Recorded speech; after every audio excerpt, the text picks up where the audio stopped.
Jesus está lá em Cesareia de Filipos, ele está ali num lugar onde havia vários altares politeístas, e ele, quem dizem que eu sou, e tal, aquela conversa, tu és o Cristo, e papapá. E aí Jesus faz uma declaração. As portas do inferno não prevalecerão contra a igreja. Então, a igreja, ela não pode declarar que ela é vitoriosa sobre as obras do inferno? Vamos lá. Eu concordo com parte do que foi apresentado pelo apóstolo. No entanto, Ezequias não fez nenhuma declaração. Ele fez uma oração a Deus. Você não vê declaração dele, e vê ele clamando a Deus pedindo socorro. Mas aí no caso, só já que é direta a fala, não é uma declaração no sentido de... Porque a declaração pode não ser só uma palavra. A atitude dele, quando ele junta todo mundo, né? Josafá, no caso. Quando, acho que eu falei Ezequias ou Zedequias, mas é Josafá. O senhor falou Ezequias. Quando Josafá faz isso, ele bota o povo na frente para cantar. Acho que era esse. O exemplo é Josafá. Ok, perfeito. Que é Zedequias e Ezequias. Ezequias é a oração dos 15 anos. Isso, então, quando ele falou Ezequias, mas vamos lá. Então, que seja Josafá. A Bíblia não é só Novo Testamento, concordo com o senhor. Romanos capítulo 15, versículo 4, diz que tudo que foi escrito para o nosso ensino foi escrito, para que através da fé nós alcançássemos, enfim, essa segurança. Mas vamos lá. Tiago 4, versículo 15. Tá claro o texto lá, né? Olha, nós vamos fazer uma coisa hoje, vamos fazer amanhã.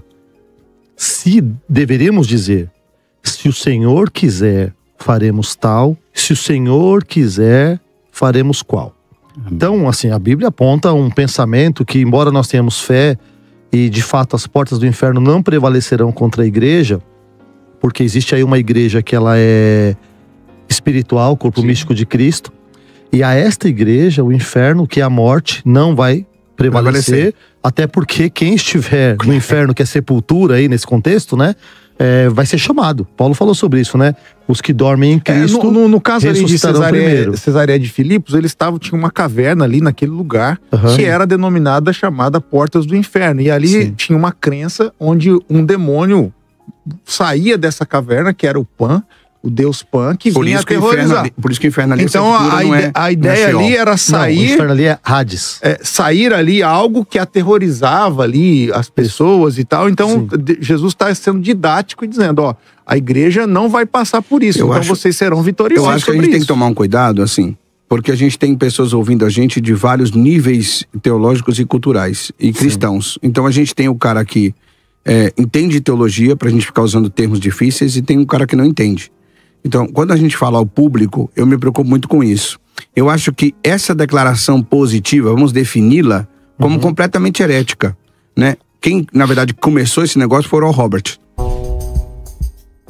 né? Que, inclusive, dele sai eu vou trazer aqui, ó, E.W. Kenyon, ele fala aqui que é o pai do Word of Faith, ênfase em confissão e autoridade do crente. Aí vem Oral Roberts, com cura e prosperidade. Mas o Oral Roberts foi o grande pentecostal. Né? Aí Kennedy Reagan vem com o primeiro que você falou aí, confissão positiva. O Kennedy Copeland, Charles Capps, Joyce Meyer, em alguns casos aqui. E outras influências seculares. Esse primeiro que você falou, Jonas, Pastor Jonas, ele era mais tradicional, numa linha mais tradicional. Ora, o Robert foi o cara que criou um dos maiores seminários dos Estados Unidos. Né? A questão das então, missões, assim, o Oral Robert criou a declaração positiva, ponto de contato, que é outro problema que a gente tem na declaração positiva. Se você pegar isso aqui e declarar, de água, e levar a sua casa, e não sei o quê. Então, eu acho que essa declaração positiva não só é danosa, como herética. Aí a gente tem que dizer o seguinte, ó, isto não condiz com a palavra. Agora, existe uma outra declaração. Jesus disse, ide por todo mundo, pregar o evangelho e põe as mãos sobre os enfermos e eles serão curados. Ele não mandou a gente conversar com o enfermo. Ele mandou perguntar, disse, põe a mão e diga, tá curado e tá curado. Isso é uma declaração positiva.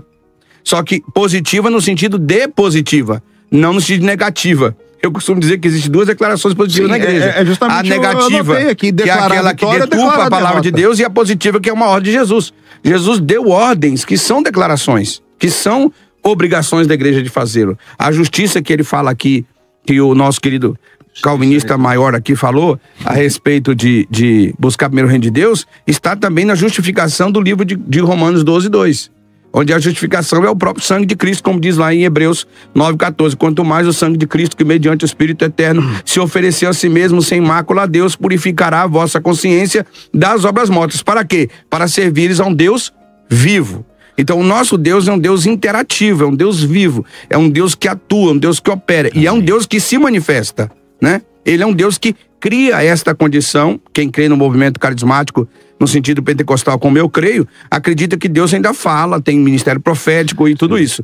Mas o absurdo é quando nós materializamos em frases de efeito, em níveis de cultismo, se é que podemos usar essa palavra, né, o cultismo, que não é ocultismo, é coachismo, ou seja, o estudo sobre coaches, treinamento. As pessoas acham que fé é treinar o tempo inteiro a mesma coisa. Não sei se foi o senhor que falou, se foi outra pessoa, que o nosso cérebro ele só consegue chegar onde ele visualiza primeiro. O nosso cérebro é altamente sugestionável. Ele acredita na história. Ele acredita na história que conta. Então, se a pessoa ela fizer esse exercício científico de fazer o Napoleão Hill vai falar da lei da atração, as técnicas científicas, sistema de energia, para fazer com que o seu cérebro funcione. Eu tô falando de meio material, tá? Funcione. Não é positivo isso? Ô, pastor Fábio, o que o senhor fala? O senhor falou de usar textos aqui, né? O apóstolo Núntios. Então, mas, Marcos, deixa eu colocar um texto aqui que é muito utilizado pela confissão positiva e o determinismo, que é o de Marcos 11, a partir do 22, que diz assim: E Jesus respondendo disse-lhes, tende fé em Deus, porque em verdade vos digo, falou, que qualquer que disser, declaração, a este monte, ergue-te, lança-te no mar, e não duvidar em seu coração, mas crer que se fará aquilo que se diz, declaração, tudo o que disser, declaração, lhe será feito. E aí, como é que fica isso aí? Bom, primeiro que Jesus era divino, e segundo... Não, mas ele está falando para pessoas. Ele está falando para a pessoa, mas a gente tem que entender o contexto ali. Ali é a montanha, no conceito judaico, é de orgulho. Toda vez que a Bíblia fala sobre montanha, naquele sentido, ele fala sobre orgulho. Mas então, como é que seria o sentido de declarar ao orgulho? A declaração de que Jesus está mencionando ali é sobre, não uma fé sobre fé, como muitas igrejas neopentecostais dizem, mas é sobre a fé em Jesus Cristo. Eu posso rogar, eu posso buscar, eu posso pedir, mas quem determina, quem faz a obra salvífica, quem faz a obra de bênçãos materiais, não somos nós. Eu entendi, mas o ponto é justamente esse. Eu vou falar de Jesus, mas quem declara sou eu. Não existe a declaração, existe a declaração. Eu estou falando aqui da verbalização. Eu posso verbalizar, quem faz é Jesus. Sim. Mas eu posso verbalizar ou não posso? Nesse sentido, eu não entendo. Nesse sentido, eu não entendo dentro desse texto. Por exemplo, como diz lá no... Mas Jesus está falando, se você disser... Sim, o senhor colocou o que? Está falando do orgulho. O orgulho é o pecado, é o pecado que dá origem a todos os outros, né? Sim. Então, como é que fica aí? Você pode falar sobre isso, mas quem fala é a pessoa. Como é que vocês veem isso aí? Só para mim reforçar o que eu tinha dito, a declaração de Josafá, eu já vou te passar. Mas tá me devendo 5 minutos, hein? Não, tudo bem, depois você cobra. 2 Coríntios 20, versículo de número 15. Josafá diz, não tenham medo nem fiquem desanimados por causa desse exército enorme, pois a batalha não é de vocês, mas de Deus. E no versículo 20 ele diz, creiam no Senhor, o seu Deus, e vocês estarão seguros. Creiam nos profetas dele e vocês serão bem-sucedidos. Houve 2 declarações do rei com relação a profetas. É só para mim, voltando para a questão deles aqui. O contexto aí é o seguinte, antes de Josafá fazer essa declaração, Deus usou um profeta.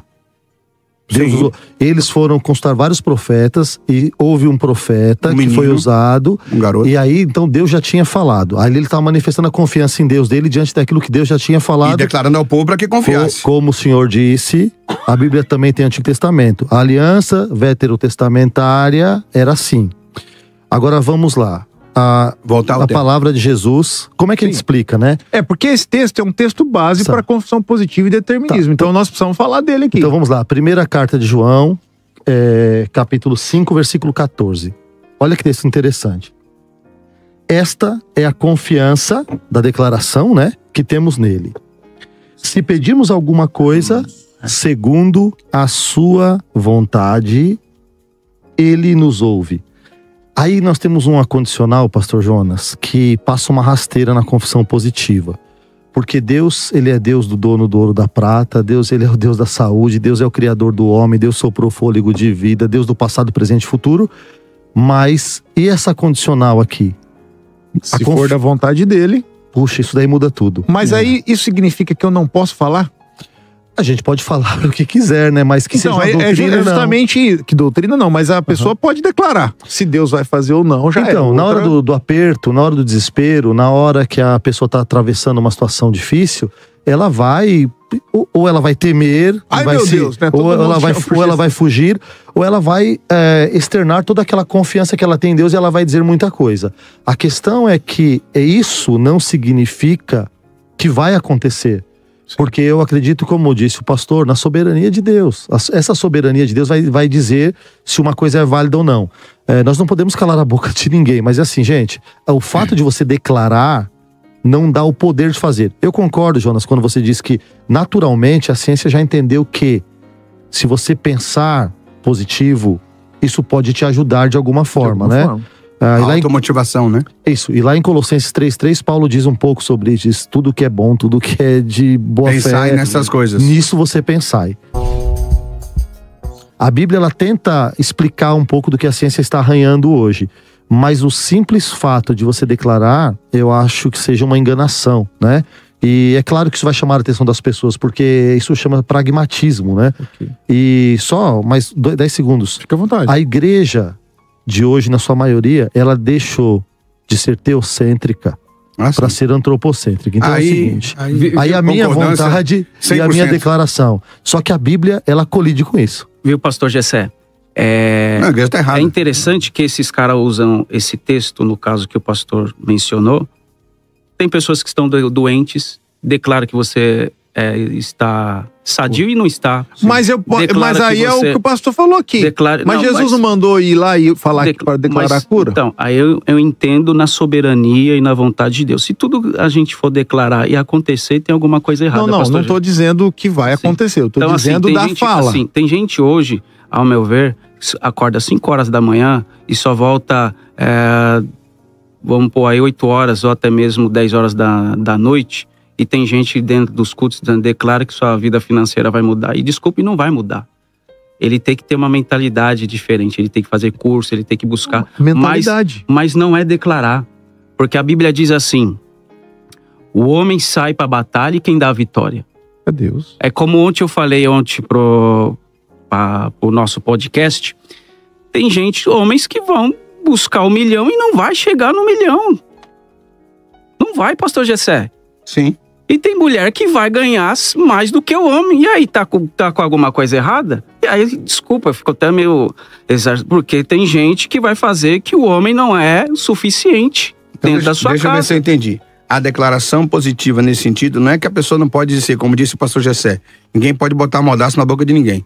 Mas a declaração positiva errada é aquela que ilude as pessoas a uma realidade que não existe. Justamente. Não um treinamento. Porque quando Jesus diz para as pessoas... Vai lá e ora. O que é o que está acontecendo muito hoje na internet. Agora, o que acontece com a igreja hoje é que é o seguinte, você cria uma ilusão para que as pessoas criem um movimento de intensidade cultista e, ao mesmo tempo, não tem um movimento de renúncia. Porque a declaração positiva que nós temos que ter, né? Vamos dizer dessa maneira, se é que nós temos que ter, mas eu estou querendo dizer que existe a declaração positiva negativa e a declaração positiva positiva. A positiva é aquela que está baseada na palavra de Deus. São coisas que Deus disse que a igreja teria como vivê-las. Né?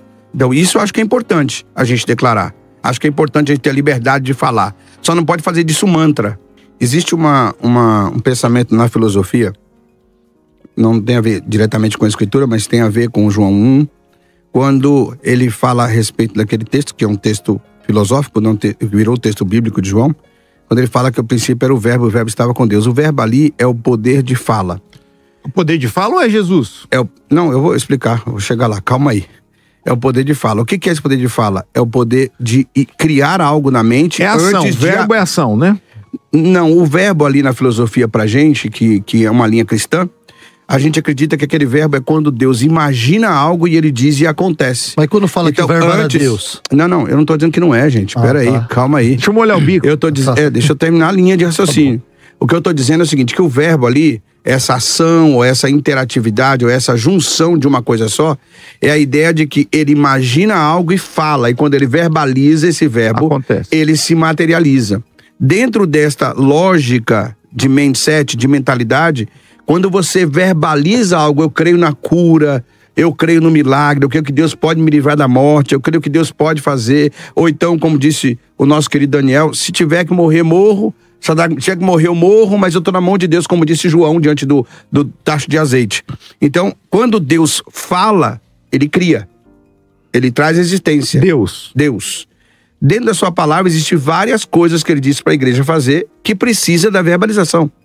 Precisa você dizer, por exemplo, a oração. A oração em silêncio, na ciência, isso não é nem eu que estou falando.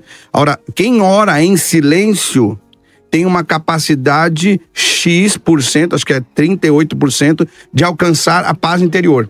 Quem ora falando alcança 70 e poucos %, quase o dobro. Mas aí o diabo ouve tudinho. Não, ouve se você não disser para ele não ouvir. Se você declarar que ele não vai ouvir, Deus pode travar o ouvido dele. Ou não, tem muito a ver... Só para descontrair, pastor. Em relação a essa declaração de palavra no livro de Provérbios, dentro da psicanálise, são gatilhos que já existem dentro de uma pessoa. Sim. Então, assim, não é o declarar... Trava ou destrava, né? Não é o declarar da minha palavra que tem poder, mas dá ênfase naquilo, na deficiência da pessoa. A minha palavra, justamente, eu vou dizer, não tem palavra alguma, não tem força, não tem poder. O que tem poder é o que está deficiente daquela pessoa. Então, dentro dessa confissão positiva... Não, o senhor está dizendo, então, que qualquer verbalização não muda nada? Vamos lá. Existe gatilhos definidos traumas. Todo mundo tem trauma. Só potencializa. Mas a minha palavra não tem efeito algum. Por exemplo, se eu chamo de uma forma bem vou trazer um exemplo aqui para o senhor continuar. Assim, pastor Mário, o senhor é careca. Ele sabe que ele é careca. Então não vai ficar bravo. Se ele tem a identidade dele definida, ele sabe quem ele é. Mas deixa eu trazer um experimento aqui pro senhor. Foi feito um experimento com jogadores de basquete e não jogadores. Pessoas que nunca tinham jogado. Vocês já viram esse experimento? Isso é vídeo, tem vídeo aí. Eles pegou o cara que joga basquete e falou, arremessa, lance livre. O cara acertava. Tapou os olhos dele e começou a falar, vai, arremessa. Errou. E o cara tava acertando. Errou. Tirou a venda e mandou ele arremessar. Ele errava tudo. Pegou um cara que nunca tinha jogado basquete. Arremessa. Errava. Tampou os olhos. Arremessa. O cara errando e o pessoal falando, aê, parabéns, acertou. Tirou a venda e o cara começou a acertar. Me explica isso aí, então. E não era jogador de basquete. Não era jogador. Me explica aí, pastor Fábio. Existe todo um treinamento por fora, né? Não. Eu tô falando isso porque o senhor disse que a palavra não altera em nada. Não altera. Porque tá dentro dela. Mas e esse caso? Por exemplo, se eu xingar o pastor Gessé e se ele tiver a identidade dele definida, não vai alterar nada. Da mesma forma o Márcio. Não tô falando de identidade. O jogo mas não é a declaração, pastor, não tem força. Por isso que a gente vê hoje tantas... Por exemplo, esse livro aqui, A Poder... Você acha que esse livro aqui é polêmico? A Poder em Suas Palavras. Você acha que são mais de 600 mil exemplares vendidos? E eu acho interessante esse logo. A raiz de tudo é o pecado. A raiz de toda a centralidade da vida do homem não é o declarar, mas sim a condição pecaminosa e a condição da vida humana. Ok, mas como que a gente traduz isso? Como que a gente explica aqui? O pastor Marcelo está muito quieto aqui. Como que explica essas diferentes situações? Por exemplo, um texto que se usa lá de Elias. Segundo a minha palavra, não vai cair chuva. Eles usam muito esse texto. E aí? Como é que a gente trata esse texto? Então quer dizer que a palavra de Elias, a declaração de Elias... Foi Deus que fez, a gente entende mas isso. A igreja neopentecostal e que usa essas terminologias vai dizer que há poder na palavra. E quando Moisés vai falar lá antes eu quero ouvir o senhor, depois passar aqui para o pastor Gessé. Quando Moisés, antes de chegar no mar ali, de abrir o Mar Vermelho, ele fala assim, os egípcios, antes dele orar, ele falando com o povo tá, vamos morrer, desmontando e tal. 12, aí fala assim, os egípcios que hoje vocês nunca mais verão. Já decretou a vitória e a morte dos egípcios, sem orar. E aí? Por favor, pastor Márcio. Tudo tem que estar alinhado dentro desse contexto da vontade de Deus. Okay. Deus é quem faz tudo e todas as coisas. Aí é ponto pacífico. Nenhum. Ponto pacífico. Quando a minha palavra, aquilo que eu falo, determinar ou não determino nada, assim como os pastores já colocaram aqui na mesa. mas eu tenho um alinhamento espiritual com Deus, onde a minha vida condiz com aquilo que eu falo. Então eu não me torno, eu posso usar um exemplo aqui como Atos capítulo 8, nós temos lá o mágico Simão, que a Bíblia cita ele como um grande personagem, algo que faz alguém que cumpria um personagem, todos buscavam ouvi-lo, buscavam ali um direcionamento dele. Pedro e João vão até ali a cidade de Samaria e vão batizar as pessoas com o Espírito Santo, porque eles até então só conheciam e eram batizados no nome do Senhor Jesus Cristo. E ele tenta comprar ali o dom de receber por imposição de mãos o Espírito Santo. Então é muito isso que acontece, a motivação do nosso coração. A motivação de Moisés era coletiva.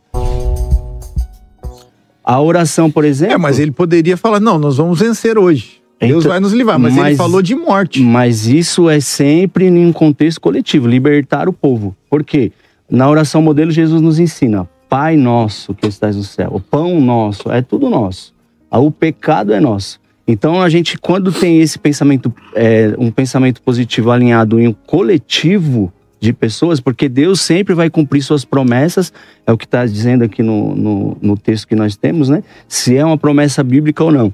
Se o nosso pensamento, a nossa declaração, eu tenho um testemunho próprio. Meu filho, ele foi diagnosticado quando nasceu com uma doença que ele ia andar mancando da perna e tudo mais, e fora um problema que ele tinha no sangue. E eu estava em um culto, e foi um culto de lágrimas, onde eu chorei muito, Deus falando muito comigo para eu abraçar o meu filho e declarar sobre a vida dele, porque a oração é uma declaração. Eu abracei meu filho, chorei muito com ele ali, ele é um testemunho na minha vida. Hoje ele é curado para a glória de Deus. Foi através da minha palavra? Não, através da palavra de Deus. Mas uma declaração que eu fiz através de um alinhamento espiritual em que eu tinha com Deus. Então, sempre que for algo coletivo, sempre que forem para compartilhar, as nossas palavras têm significado. Foi o caso de Elias, que também o pastor usou, e tantos outros casos que nós vamos encontrar na Bíblia, onde tem pessoas que usam a declaração de uma forma deturpada. Eu posso usar também o exemplo aqui de Davi. Preparas uma mesa para mim na presença dos meus inimigos. E as pessoas, eu vejo várias pregações que a pessoa diz que Davi está dizendo que é para pôr uma mesa, aí ele é o centro das atenções e Deus vai humilhar os inimigos dele. Na verdade, ele é o alimento dos inimigos. Com certeza. Tudo é o que isso Jesus fez. Promover o quê? Chamou os discípulos e ele é o pão vivo. Para promover a comunhão, a mesa. Jesus não reúne a mesa para você ser exclusivo e os outros excluídos. Não, Jesus chama para promover a comunhão. Então, através da comunhão, nós podemos sim... Nós, dentro das nossas igrejas, declaramos, mas declaramos o quê? A vontade de Deus sobre a vida das pessoas. Senhor, se for da sua vontade, cura. Se for da sua vontade... Então, mas vamos lá. O senhor está lá no hospital, está lá na UTI, você vai ser pastor, vai fazer a visita pastoral. O senhor ora desse jeito? Como? O senhor ora assim, Senhor, está aqui a Maria... O médico já desenganou, mas se for da tua vontade, cura. Mas se não, Senhor, leva logo. É assim que a gente ora? A vontade de Deus, ela é soberana. Não, é assim com a família. A gente não ora com a família assim. É assim que ora lá? Agora, eu queria fazer uma pergunta para provocar um pouco a gente todos aqui. Deixa o pastor Gessé aqui, que ele tá na vez, depois eu volto pro senhor aqui. Vamos lá. Queria só fazer uma pergunta. Anota aí. Já tá anotado, já. Vamos lá, gente. Pegando aqui o que o pastor Márcio falou sobre a oração do Pai Nosso. A oração do Pai Nosso diz o seguinte: seja feita a tua vontade, assim na terra como no céu. Outro filtro importante na questão das declarações.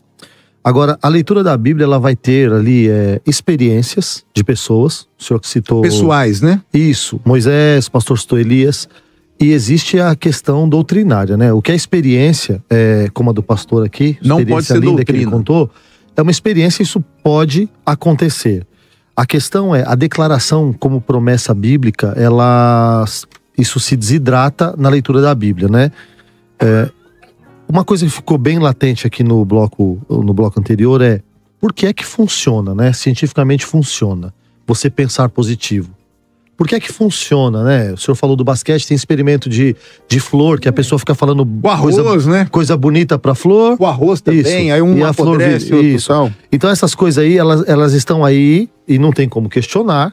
Então as pessoas... São fatos, né? Sim, só que nós pegamos isso pra fazer doutrina, não dá. Não dá pra pegar química pra fazer doutrina, biologia pra fazer doutrina, filosofia pra fazer doutrina.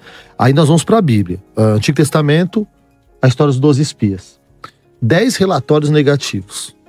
2 relatórios positivos. Só que os 10 relatórios negativos, a Bíblia diz que fizeram derreter o coração do povo.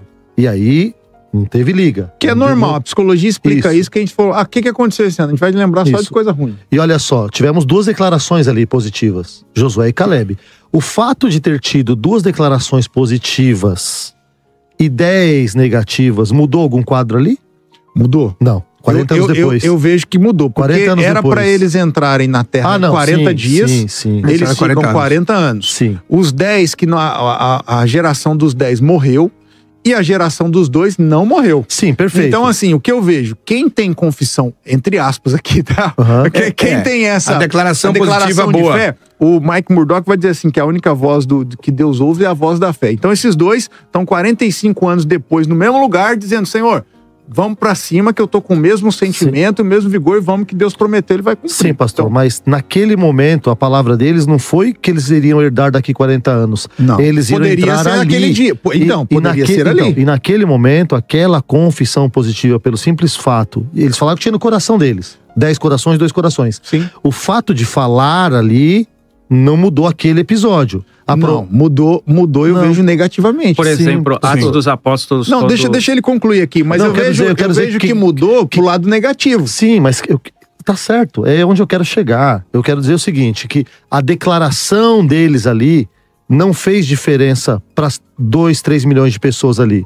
E esse é o ponto, porque tem algumas... fez para eles, pastor. 40 anos depois, pastor. Mas o que eles declararam ali?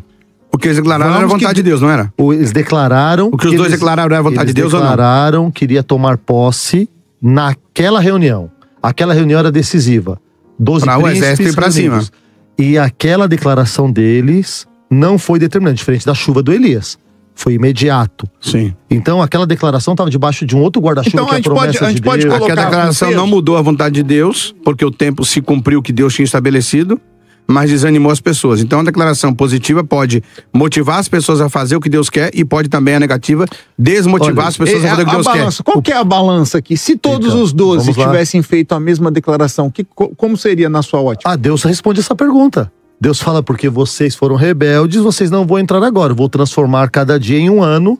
Não, se eu faço se os 12, então, hipoteticamente falando. Hipoteticamente, Deus respondeu que sim. Eles teriam alcançado vitória naquele dia. Porque a vitória dependia da crença deles ou da vontade de Deus?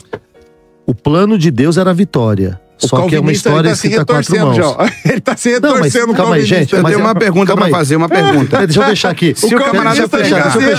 Deixa eu fechar. Não é calvinismo, é texto. O texto bíblico... Eu tô enchendo o saco dele porque ele não é calvinista. O texto bíblico diz o seguinte: diante do relatório negativo e relatório positivo, aquelas 2 declarações positivas não deram vitória naquele dia. Ok. Mas era no final. Se os 12 concordassem, Deus diz, aquele era o dia da vitória. Sim, mas aí a declaração negativa influenciou na declaração positiva. Sim, mas não mexeu na multidão. Calma. Aí é questão humana, ok. Mas a pergunta do programa é promessa bíblica? Eu tô dizendo não. Não é promessa bíblica. Eu tenho uma pergunta para fazer nesse sentido. Eu queria que vocês me ajudassem a pensar. Eu tô aprendendo aqui com vocês. Sou muito novo ainda, mas eu vou chegar lá. Quando nós pregamos a palavra de Deus, por exemplo, uma experiência que eu tive numa igreja hiper tradicional, que não acreditava na manifestação dos dons, que tinha acreditado que acabou tudo. Sim. Sensacionista. E aí eu fui ministrar. O povo não sabe que é sensacionista. Eu fui pregar. É sensacional. Eu fui pregar e o Senhor falou comigo, um seminário, eu fui dar um seminário sobre homilética. E Deus falou, você vai pregar sobre cura hoje. Deus falou comigo. Você vai pregar sobre cura hoje. Eu falei, Senhor, é o encerramento do seminário. Eu estou falando sobre homilética, não sobre cura. Ele disse, você vai arrumar um jeito de fazer isso sobre cura. E eu preguei sobre cura. 2 pessoas com câncer começaram a vomitar dentro da igreja na hora do culto. E aquela igreja hoje não é mais uma batista tradicional. As pessoas ouviram a pregação. Essa pregação gera uma reação. Essa reação gera uma oração. Essa oração não é uma declaração. O que eu acho errado é a gente achar que é uma declaração positiva que muda as coisas. Não muda. Não muda. Mas sem a declaração de fé, também numa concordância do milagre. Sim, mas aí... Ou não? Mas aí, por exemplo, Jesus, lá em Marcos, acho que 16, ele diz, colocarão a mão nos enfermos, serão curados. Então, é uma promessa, Isso é uma promessa bíblica porém... É isso que eu tô falando. Então nós podemos fazer a declaração não é daquilo declarar, que tá na Bíblia. é o que já está externalizado. Mas precisa declarar. Se você não declarar, você não crê. Eu falo, eu menciono, mas eu tenho eu sou muito taxativo nessa palavra declaração, né, pastor? Sim, porque banalizou demais, banaliza. E eu quero ser uma apologeta hoje nessa manhã.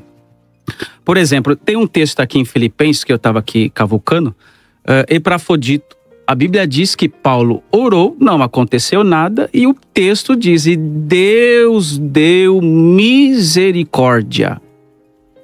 A igreja orou, o pessoal orou, a igreja orou e não aconteceu nada. O que aconteceu foi que Deus alcançou misericórdia sobre aquele discípulo. E também... Em Atos dos Apóstolos, que eu ia mencionar que Pedro estava preso e também Tiago morreu. E a igreja orou. Então quer dizer que não tinha fé? Quer dizer que não tinha... Mas oração não é declaração, a fé era metade, que um só saiu. Eu acho que a gente não pode pegar esse termo declaração também porque enclausular ele ao ponto de amordaçar a igreja. Eu acho que tem a oração é uma fala, é um posicionamento. Mas existiu um propósito nesse texto. Sim, não tô dizendo que não tenha. Que um foi liberto e o outro morreu, porque existia um propósito sobre a vida da igreja. Não discutimos isso. Mas ali a declaração da igreja não foi motivacional de que aconteça o extraordinário, porque a vontade de Deus é soberana, perfeita e agradável. Então o tema do debate mudou. Declaração positiva provoca o extraordinário. Ou não? É isso. Existe, infelizmente... extraordinário, a declaração positiva? Então é isso, mudou o tema. Mas declaração positiva provoca extraordinário ou não provoca extraordinário, porque mudou. Aqui é o seguinte, declaração positiva, ou seja, você dar uma declaração saudável. Vamos lá. Saudável. Pastor Mário Alberto, é bom ou ruim? É bíblico ou não? Pediu e não recebeu. Por quê? Pediu mal. Pediu pra gastar no seu próprio deleite. Mas se pedir bem... Aí. Então, mas é o que acontece. Existe um dogma, pastor. Mas pode pedir ou não pastor pode Jonas, pedir? É isso que eu tô cutucando você. Existe a banalização dessa declaração, a mercadologia dessa declaração, o absurdo que os pastores fazem para manipular em benefício próprio, está equivocado. Mas nós podemos declarar aquilo que cremos. Existe um dogma dentro das igrejas que as pessoas querem ir até a igreja para pedir e elas não vão para oferecer. A nossa vida tem que ser uma oferta a Deus, toda a nossa vida. Mas esse dogma faz com que as pessoas vão até a igreja somente para pedir por interesses próprios, interesses pessoais, egoístas. Próprio ventre. E é por isso que não recebem. E por que elas vão lá? Porque lá tem pessoas que elas sabem que vão declarar algo sobre a vida delas, que é aquilo que elas querem ouvir. A gente costuma dizer, Senhor, fala aquilo que nós precisamos ouvir, mas na hora de que o Senhor fala, nós não queremos ouvir.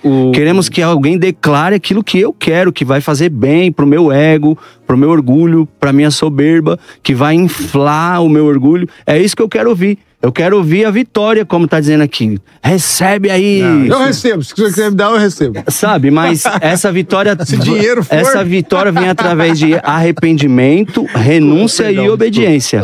O tema anterior que você tá falando é isso aí do sangue, que tava no tema anterior, que eu tinha preparado. É exatamente isso. E aí eu coloco o texto que diz o seguinte: é possível você viver o resultado depois do sangue, depois do propiciatório, depois da renúncia, depois do sacrifício. Sim. Então, o que a igreja quer é, eu passo direto pelo processo e recebo aquilo que eu quero receber. Eu não passo o processo. Da bênção, então, a declaração positiva... O que nós temos que tomar cuidado, pastores aqui na mesa, eu acho, é que é o seguinte: muitas vezes nós nos balizamos em evitar o certo por causa do errado.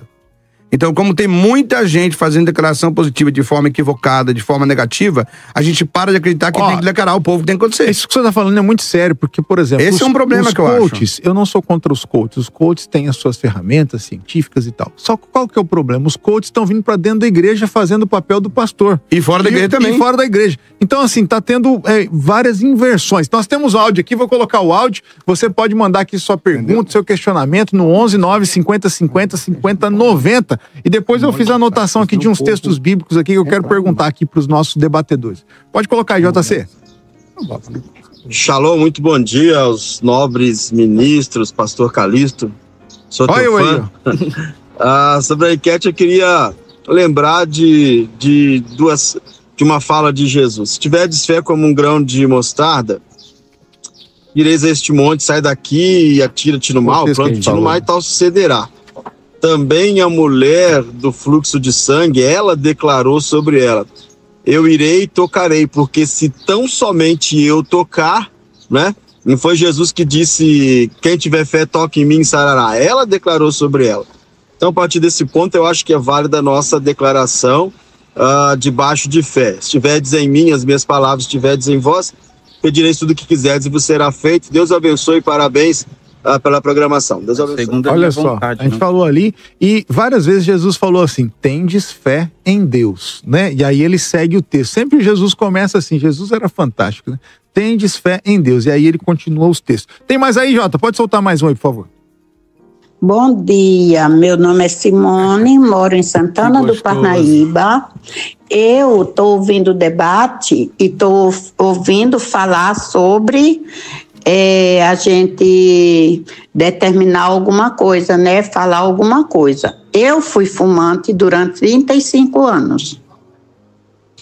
E aí eu fui para a Igreja Universal e lá o pastor, conversei com o pastor e ele falou para mim que eu determinasse que eu ia parar de fumar. E eu fiquei determinando durante uns 10 dias, todo dia eu falava que eu ia parar de fumar, eu vou parar de fumar. E hoje em dia tem 22 anos que eu parei de fumar e nunca mais na vida eu tive vontade de fumar. Então, eu creio, sim, que tudo aquilo que a gente fica determinando todos os dias de coisa boa para a nossa vida acontece. E nós vemos aí a associação do determinismo, aí, entre aspas, com a decisão de mudança, né, de mudar. Então, mudar os hábitos, mudar várias coisas. Até alguns, treinamento mental também, alguns, né? Falam sobre 21 dias fazendo a mesma coisa para criar o hábito, a rotina. Alguns falam já de meses, né? Não é só 20 não existe dias, sucesso nem fracasso, existem hábitos. Hábitos, os hábitos levam ao sucesso. Sempre tem que tirar uma coisa para colocar outra nova, né? Mais um aí, Jota, por favor. Bom dia, pessoal da Rádio Mais. Aqui é o Rafael de Bragança Paulista, mais uma vez participando. E o que o pastor Jonas aí falou é um checkmate no que os irmãos estão falando aí. Foi um checkmate em cima, Mateus 21, a respeito da figueira, né? E os irmãos estão falando aí, mas por que não acontece? Sabe por que não acontece? O versículo 21 de Mateus 21 explica. Porque é necessário crer de todo o coração. E o que acontece é que as pessoas não crerem. Então daí não adianta falar, mas se crer, realmente acontece. Esse é o ponto aí que eles estão tropeçando, na minha opinião. Aí tá aberto então, já que ele provocou vocês aí, por favor, defendam-se. É o que eu disse nesse instante. A minha preocupação é assim, eu acho que nós podemos ser apologeta do assunto, podemos denunciar tudo que é declaração positiva negativa, mas não podemos esquecer que as pessoas que estão nos ouvindo, elas são resultado das nossas pregações, que são declarações públicas do que nós pregamos. Amém. O que eu acho que nós devíamos pensar, talvez para a gente colocar aqui na mesa, é o seguinte: há um consenso. Declaração positiva como indução mental para provocar Deus não é verdade. Ponto.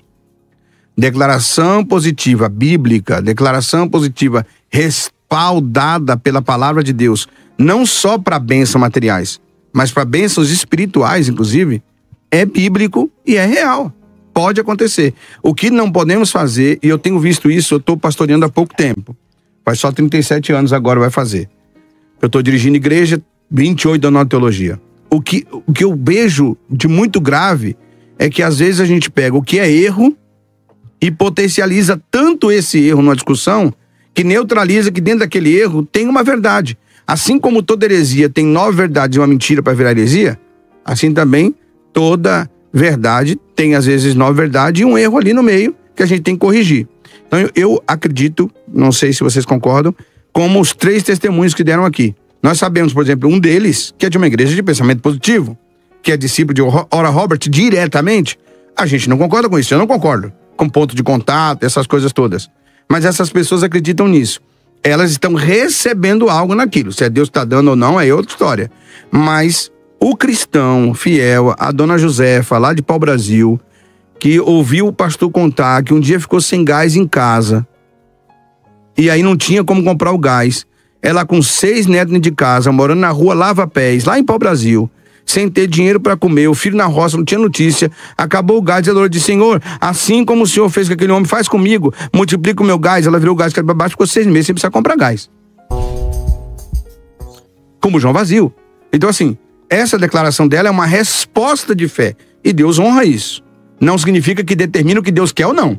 Aí ele é soberano. Ele podia não ter dado o gás, mas se ela não crê, também não aparecia o gás. A experiência pessoal não define uma teologia. Isso eu concordo, ou uma doutrina. Concordo plenamente. Mas a teologia é resultado do fato. Ela não cria o fato. Ela discute o fato. Toda teologia que existe desde Tertuliano, no século 2, 3, acho que pra cá, ela existe em cima de fatos que ocorreram. A teologia é a base de estudo do fato ocorrido. Ela não cria fatos novos. Então a gente tem que entender que existem fatos que provam biblicamente, como Paulo no naufrágio, como outros, que a declaração, baseado numa revelação pessoal, definiu algo para os outros, com uma negativa e com uma positiva. Aqui a experiência, o pastor Gessé falou um pouco sobre isso, que a experiência pessoal ela não é norteadora para a doutrina. Por exemplo, a Eliseu, quando vai ressuscitar o menino, ele deita, né, boca com boca, nariz com nariz. Deus não falou para ele fazer aquilo ali, mas ele fez. O menino ressuscitou. Mas vê se alguém sai deitando nos mortos, nos velórios aí. Não tem. Então, assim, são coisas... com Deus, o povo joga dentro do caixão lá. Deixa pra lá para outro debate isso aí. Mas eu queria colocar aqui alguns versículos aqui, acerca da declaração como verbalização, né? Primeiro, evangelho, pregação do evangelho. Evangelho é o quê? Boas novas. Aí o senhor vai poder falar ali de salvação, morte, aquela coisa toda. Agora o versículo lá. O Senhor é meu pastor e de nada... Depende. De nada tenho falta. Ali no hebraico é totalmente diferente. Em hebraico é diferente. Então como é que é o hebraico? Em hebraico é o Senhor meu pastor não faltará. O Senhor Adonai, meu pastor... Adonai roi lo ersaid. O lo é não é nada. Então, por exemplo, a não compreensão... Não tenho falta de nada. Não tenho falta de nada porque o Senhor não falta. O Senhor não faltará. É o que está escrito em hebraico. E quando o Senhor falta, aí eu vou colocar outro versículo. O justo viverá pela fé, pela fidelidade. E aí completando aqui para amarrar. O justo não mendigará o pão porque o Senhor não vai ter falta. Boa. Do Senhor. Então como é que funciona aqui? A pessoa pode declarar vitória sobre a escassez? Se a gente trazer a concepção do apóstolo Paulo, trazer isso hoje nos dias odiernos, seria um fracasso. Porque você pega ali 2 Coríntios capítulo 12, ele mostra toda a descrição da sua jornada cristã. Ele fala que ele foi roubado, ele fala que foi pisoteado, fala que foi massacrado, enfim. Foram acusados com os judeus e tantas outras áreas. Então, no meu ver... Se a gente vê ali aquela passagem de Filipenses, tudo que é santo, tudo que é agradável, tudo que é puro, tudo que é amável, pensai, então Paulo estaria errando. Porque ele foi aprisionado e morreu depressivo. Eu acho que a maior declaração que nós podemos ouvir, Deus dá aqui em Deuteronômio capítulo 28. E será que se ouvirdes a voz do Senhor teu Deus e tendo cuidado de guardar todos os seus mandamentos que hoje te ordeno, o Senhor teu Deus te exaltará sobre as nações da terra e todas as bênçãos virão sobre ti e te alcançarão quando ouvirdes a voz do Senhor teu Deus. Ele vai dar uma lista daquilo que acontece à pessoa que ouve a voz de Deus e pratica aquilo. Então, repete de novo esse versículo aí, por favor.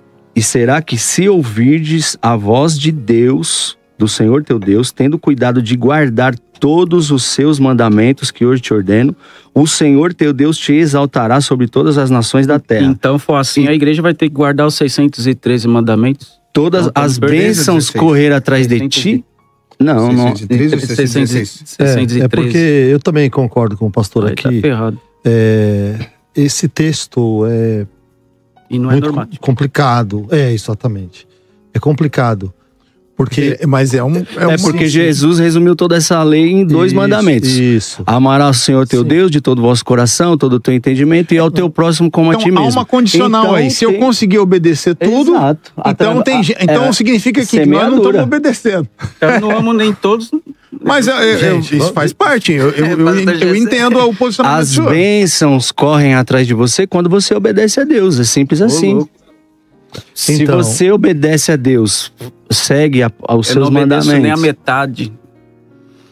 Eu entendo o que eles estão colocando, que é o seguinte, a teologia diz que esse texto ele já morreu. Por quê? De certa forma ele já morreu, porque é um texto contextualizado ao Velho Testamento e era normativa para o costume, a doutrina e o que ia ser feito com o povo de Israel. Mas como eu disse antes, a Bíblia não é isolada.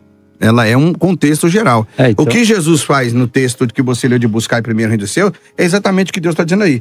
Jesus disse, busca primeiro. Se a gente busca, eu vou te dar tudo que você precisa. Gente. Não tudo que você quer.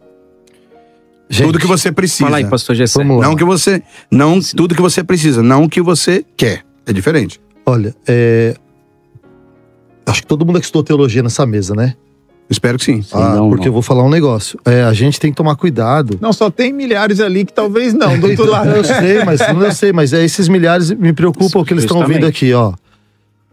A questão é, a declaração positiva sozinha não é nada, certo? Ok. Então, Tiago 2, todos de acordo. Tiago 2,12. Todos de acordo. Tiago 2,12. Assim falai, assim procedei, para vocês não serem ouvintes esquecidos da palavra. Quem manifesta fé no falar, se não manifesta fé no proceder, essa fé não vale de nada. É morta. É o que a Bíblia diz. Essa fé não vale, essa fé é de plástico. Por quê? A fé em Deus implica em Ele me dar tudo, ou implica em mesmo se eu não tiver, eu continuo confiando nele? É Paulo, né? Filipenses 4 vai falar, eu sei fazer, eu passei por isso, passei por aquilo. Por isso eu posso todas as coisas. Por isso eu posso todas as coisas. Agora, esse texto de Deuteronômio é um texto que eles estão no pé do monte, recebendo a lei novamente. Sim. E eles estão recebendo uma diretriz para a entrada na terra prometida. O que eles deviam fazer. Esse texto vale. Essa palavra não caiu por terra. Vale para quem? Porque o que Jesus vai falar depois, o que Jesus vai preparar a igreja é para uma outra realidade. Sim. A realidade é o seguinte: bem-aventurado sois vós quando vos perseguirem e mentindo disserem todo mal contra vós. Regozijai-vos e alegrai-vos. Então, não dá... Desculpa, gente, eu não consigo encaixar esse texto para a igreja. Mas a teologia da confissão positiva faz exatamente isso. Sim. Ele pega tudo que é relacionado a Israel e aplica para a igreja. Usa a tipologia equivocada, né? Vamos pegar alguns exemplos equivocada. Vamos pegar alguns exemplos para o ouvinte. Nisso eu vou falar para o Paulo fala assim, como diz lá em 1 Coríntios, ele diz assim, deixa eu lembrar. Pode falar que eu vou lembrar o texto. Eu ia falar aqui Se esperarmos somente Cristo nessa terra, somos mais que miseráveis. Sim. Então, eu ia citar aqui os textos para a gente refletir e trazer elucidação ao pessoal que está do outro lado. Por exemplo, a mulher cirofenícia. A mulher cirofenícia é também aquele que era Filemon. Filemon, como chama aquele? Onésimo, isso. Onésimo. Não, Jabes, desculpa. A oração de Jabes. Que eu quero me apegar aqui na resposta da oração de Jabes e na resposta de Jesus à mulher cirofenícia. Seja feito conforme tu pedires. Então, eles verbalizaram uma petição, eles declararam ali aquilo que eles desejavam. Deus contestou com sim. E Deus contestou com sim. Como que vocês observam isso? Porque é natural que todos nós, em momentos de crise ou não, momentos de... não, mas eu quero algo melhor. A gente vai pedir para Deus. Agora, se ele vai dar ou não é outra questão. Sim, então, a gente está discutindo aqui justamente esse posicionamento aqui. A gente pode falar ou não? De como. E aí eu quero trazer um versículo mais ou menos dentro daqui do Deuteronômio, que é Josué 1, que está ligado também com o Salmo de número 1. Não se aparte da tua boca o livro desta lei, antes medita nele de dia e de noite, para que tenhas cuidado de fazer conforme tudo quanto nela está escrito. Aí vem a consequência. Porque então farás prosperar o teu caminho. Salmo 1 também vai falar sobre isso. E quando fala de lei aqui, está falando de Deus, né? A lei foi Deus quem deu, então o cumprimento da lei era ali Deus. A conduta do povo. Como vocês veem essa questão? Posso citar outro texto? Vou pegar a carona da mulher cirofenícia, a mulher cananeia. Veja bem, e Jabes também. 2 ótimos exemplos do que pode acontecer numa declaração de fé e num ato de fé e que Deus responde. E também não é doutrina, porque, segundo aos Coríntios capítulo 12, nós temos Paulo fazendo uma oração para Deus, pedindo para Deus tirar um espinho na carne. E Deus não tira. Exatamente. E qual é a resposta que Deus dá para ele? A minha graça te basta. A minha graça te basta. Então, olha só, nós temos a declaração de um lado de pessoas que tiveram fé e foram, e são exemplos de fé, e que alcançaram. E nós temos uma pessoa também de Deus, que obviamente seguiu os mandamentos, e ele declarou também, ele pediu, quer dizer, eu falei declarou no contexto do programa, ele não declarou, ele pediu. Senhor, tira de mim. E por 3 vezes ele pediu. Então ele fez uma campanha, né? Isso depois que ele desceu do 3º céu, né? E depois desceu do 3º céu. E Deus fala para ele, a minha graça te basta. Então vamos lá.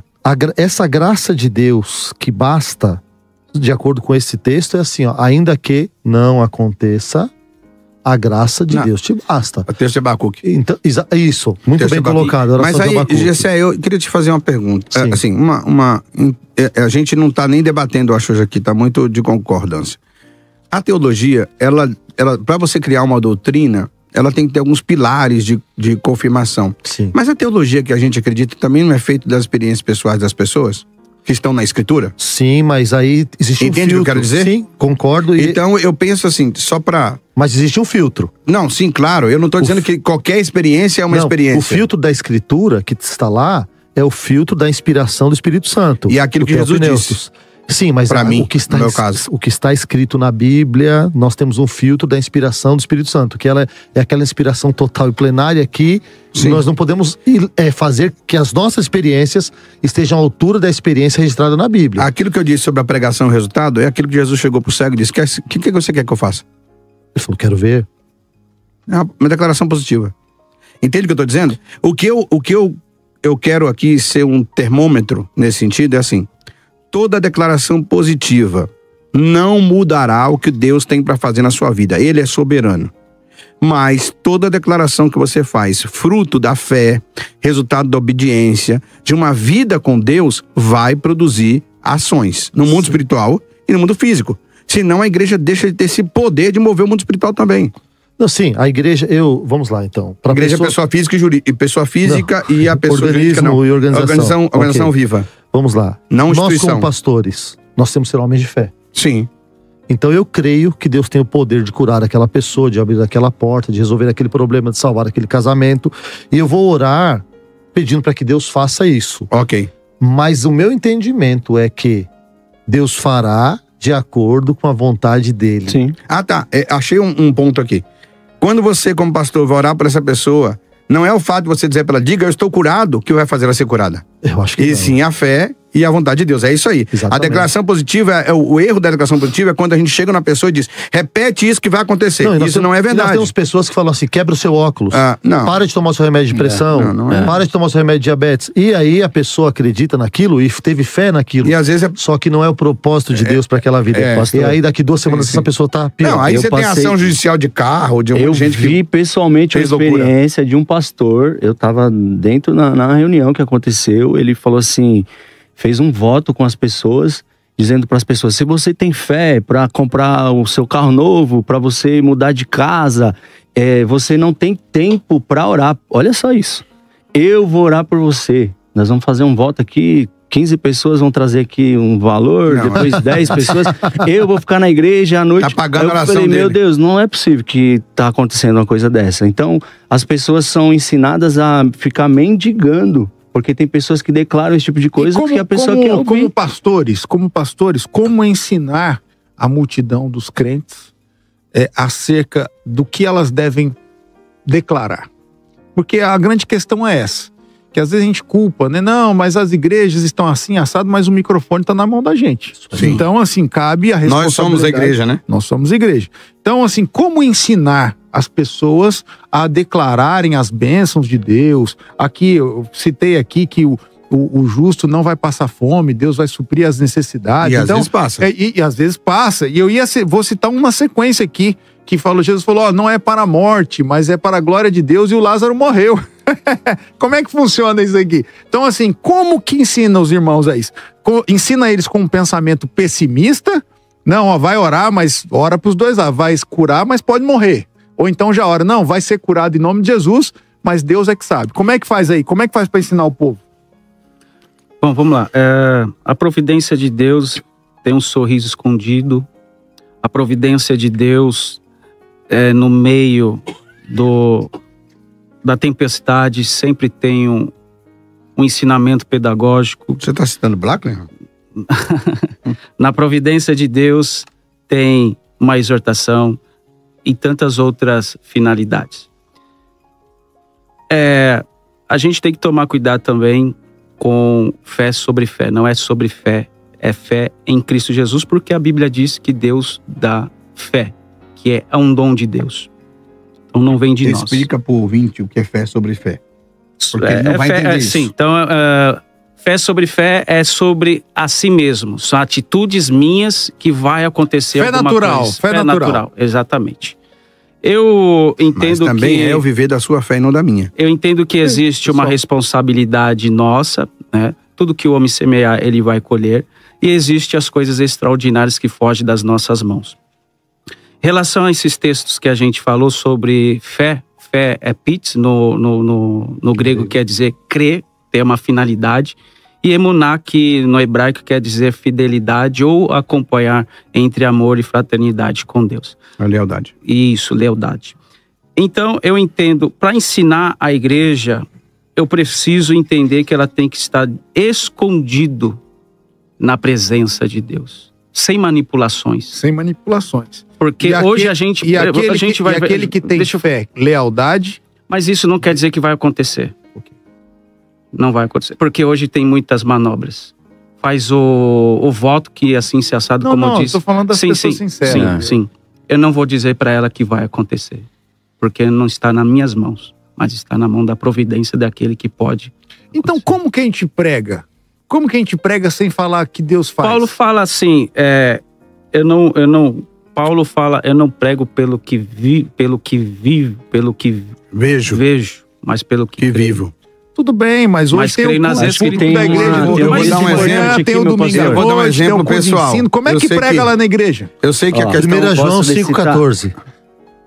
Não entendi. 1 de João 5,14.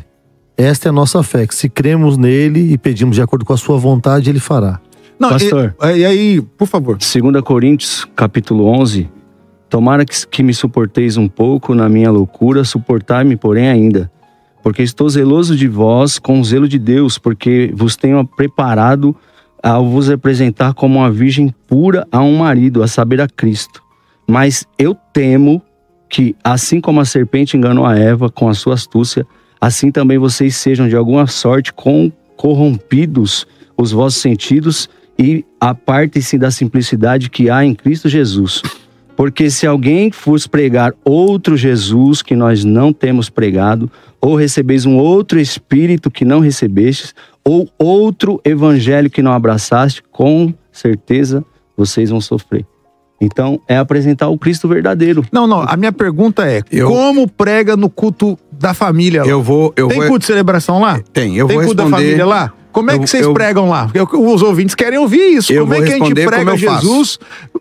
Quando a gente prega Jesus, a gente fala de mudança de vida, mudança de caráter, que Deus vai cuidar da nossa casa, que o pão não vai faltar sobre a mesa e às vezes o pão tá faltando, e que ainda que esteja morto viverá, mas aí ele morreu para depois ressuscitar. Como é que vocês pregam lá? Bom, eu vou dar o exemplo de como eu prego, né?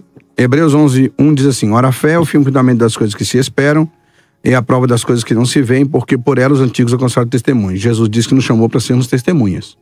Então, crente sem experiência também tem algum problema, né? Como que motiva as experiências individuais dos crentes? O que eu faço quando eu prego, por exemplo...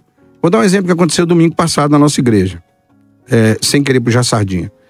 Nós pregamos uma palavra totalmente de exortação e ao chegar próximo do término, o Espírito Santo falou comigo que queria renovar pessoas naquela noite, espiritualmente, e que ia curar pessoas. Então, o que eu digo? Gente, olha, Deus acabou de me dar uma mensagem diferente do que eu estou falando aqui. Ele quer curar hoje, fisicamente, pessoas, e Ele quer renovar a sua vida espiritual, como nós cremos os pentecostais. E eu vou orar por você. Foi todo mundo curado? Não foi, mas teve gente que foi. Foi todo mundo que foi renovado espiritualmente? Não foi, mas teve gente que foi. Inclusive, teve gente que voltou para Jesus, estava desviado há muito tempo. E não foi uma pregação nesse estilo.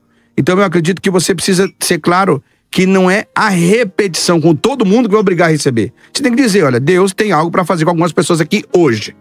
Pode ser você, pode não ser. Se ele fizer, deixa eu te lembrar, ele é Deus. Se ele não fizer, continua servindo, Fábio, pode ser no próximo culto. O senhor prega lá na igreja lá? Bom, a melhor maneira de trazer lucidez para a igreja, eu praticamente trago mensagens positivas e séries.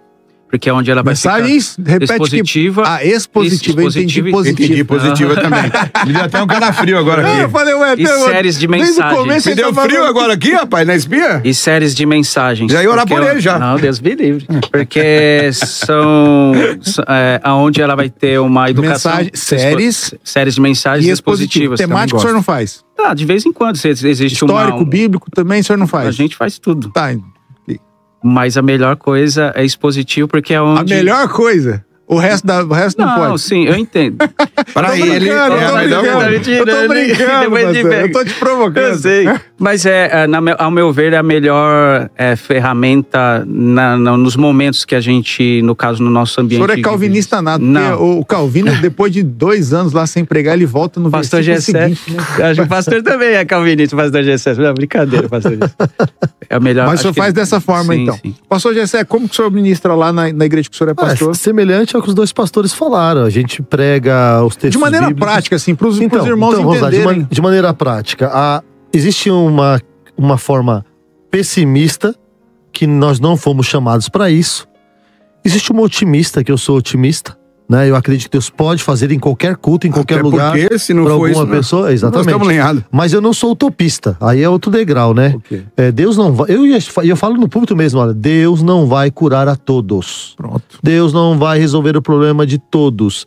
Mas no meio de todos nós aqui, eu tenho certeza que Ele quer falar com alguém, fazer com alguém, curar alguém. Pode ser o nosso dia hoje. É verdade. Até porque tem gente que precisa se curar, né? Não é ele que cura. Exatamente. Tem gente que precisa se resolver para que ele possa resolver. Mas o sermão expositivo, ele é muito bom porque ele coloca diversos contextos dentro daquele contexto, né? Por exemplo, a mulher do fluxo de sangue. Que exemplo de fé, maravilhoso. Não à toa que está registrado. Mas e Jesus declara isso, né? Isso. A fé dela, né? Há de se saber que os exemplos bíblicos, na maioria das vezes, eles tratam de exceções. Se a gente falar sobre Jesus ressuscitar os mortos, sim, ressuscita. Mas quantos mortos foram ressuscitados na Bíblia?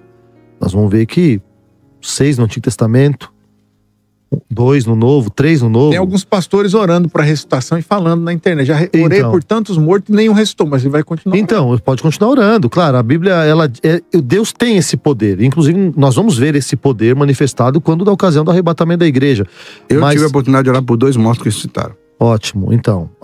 Parabéns pro senhor. Agora a gente tem que ver o seguinte. Não tinha nada a ver comigo. Eu orei para dar extremunção, para abençoar a família, o cara levantou. Eu sei, mas tem que saber o seguinte. Assim, entendeu? Eu não fui nem lá para fazer isso. Eu sei, não pastor, depende da gente, o negócio outro dia enterraram uma criança, ninguém orou por ela. E ela levantou. Ela levantou tossindo porque foi um erro médico. Sim. Não tinha morrido coisa nenhuma. Não tô dizendo, mas eu quero dizer o seguinte. Sim. Hoje em dia, quando morre alguém, é feita a biópsia lá. Abre tudo. Eu quero saber quem foi que orou por um desses que levantou. Ninguém. E a Bíblia não dá isso como parâmetro de fé. Sim. A Bíblia dá como parâmetro de fé o seguinte. Você confiar que Jesus vai te ressuscitar naquele dia para você morar para sempre. Que justamente a própria Marta disse para Jesus. Foi a contra eu ia falar isso aqui. A Marta fala isso. E Jesus estava falando do agora e ela está falando do depois. Né? Exatamente. Então, mas vamos lá. O pessimista não, o otimista aqui, o utopista não. Eu preparo a igreja ao longo das pregações para dizer o seguinte, olha, uma exceção. Eu, na minha pregação, quem acreditaria num milagre nesse momento? Quem esperaria um milagre? Mas Jesus surpreendeu operando aquele milagre. Legal. Agora, hoje pode ser o dia do seu milagre. Do seu milagre. A declaração positiva do falso pastor é quando ele dá a entender que o que ele diz é o que vai acontecer. E não o que Jesus faz. E eu fico perfeito. E eu fico triste, porque... É por isso que eu provoco, assim, e o povo gosta, claro, né? E o povo gosta disso, infelizmente. Porque aí os ouvintes vão aprender que qualquer coisa que eles ouvirem de maneira diferente, falam, opa, não é dessa forma. Por isso que eu tô exaustivamente aqui provocando vocês a ser didáticos aqui. Não, seu papel, ele é ótimo, é provocação. E é isso. Agora, irmãos, vocês estão ouvindo esse programa agora, estão ouvindo 5 pastores conversar sobre declaração de vitória. Deus é Deus de vitória, ele é a bandeira, Jesus ele opera, mas a mercantilização disso, ou o mecanismo que eles criam para isso, ele é perigoso e é ilusório.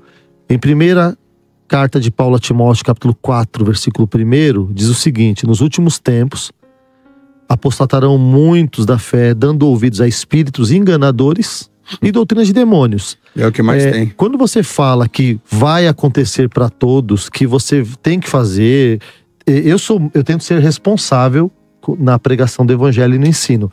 Tem pessoas que não são responsáveis, eles declaram, pedem a oferta no final ou no começo, né? Sim. E aí sai ou condicionam decepcionados. Ou condicionam o milagre à oferta. Para você que está ouvindo a gente aqui, os pastores, acho que é um consenso entre os 5 que estão na mesa. Toda vez que um líder religioso, seja ele quem for, chegar para você e exigir uma condição além do sacrifício de Cristo para receber qualquer bênção, é diabólico. Deixa eu só fazer uma ressalva aqui, tô de acordo com o senhor, mas há vários casos, por exemplo, de votos na Bíblia. Não. Aí é outra coisa. E aí, por exemplo, vamos construir não sei o quê. Moisés fez isso, tragam que a gente vai construir o tabernáculo. A oferta alçada. Chega que já deu. Então, assim, tem votos... Mas ele não pediu para comprar o iate, não, né? Não, aí tem coisas assim que ressalva. Agora o que o senhor falou é interessante. Condicionando a vitória, a bênção, aquilo. Agora, cada um dá mediante a fé e Deus também não fica devendo nada pra ninguém, né? Deus sempre e tem voto que a gente faz e Deus não responde. Deus não responde. Mas existe uma lei, Gálatas capítulo 6, versículo 7, né? Diz que tudo que o homem plantar, ele vai colher, Sim. ok? A lei da semeadura. E é tudo. Inclusive a confiança, inclusive a fé, inclusive a oferta dinheiro. E o voto. Inclusive dinheiro. Tudo. Não tem como eu plantar fala muito mais de comportamento. E colher melancia. Fala muito mais de comportamento como fruto. Isso. Do que de fato Pastor, uma alegoria. Faltou eu perguntar pro senhor, como que o senhor prega lá na igreja lá de maneira prática? Pregamos a transformação da vida de pessoas. Para que saiam dos cultos que nós pregamos, melhores pais, melhores filhos, melhores servos. Não, eu falo com relação à vitória, a receber algo da parte de Deus. Lá nós só pregamos arrependimento, obediência, renúncia, para mostrar qual é o propósito de Deus, que a vontade de Deus é essa para nossa vida, que nós venhamos ser pessoas transformadas à imagem de Cristo. Fomos criados à imagem e semelhança de Deus. Então, às vezes, a pessoa determina em nome de Jesus, sendo que nem na vida dela ela está cumprindo com aquilo que Deus quer, com os propósitos de Deus. Então, o que nós pregamos lá é bem simples, mostrar o homem a si mesmo. Você precisa se examinar. A sua vida condiz com a palavra de Deus? Você procura ser uma pessoa que está apta dentro da sociedade a ser um cristão? Isso eu vejo que é base. Mas, por exemplo, a pessoa está com um familiar na UTI, ela vai para o culto. Como que a fé vem pelo ouvir e ouvir a palavra de Deus. Então, quando nós pregamos a palavra de Deus, nós acreditamos sim que Deus pode fazer dentro da sua vontade.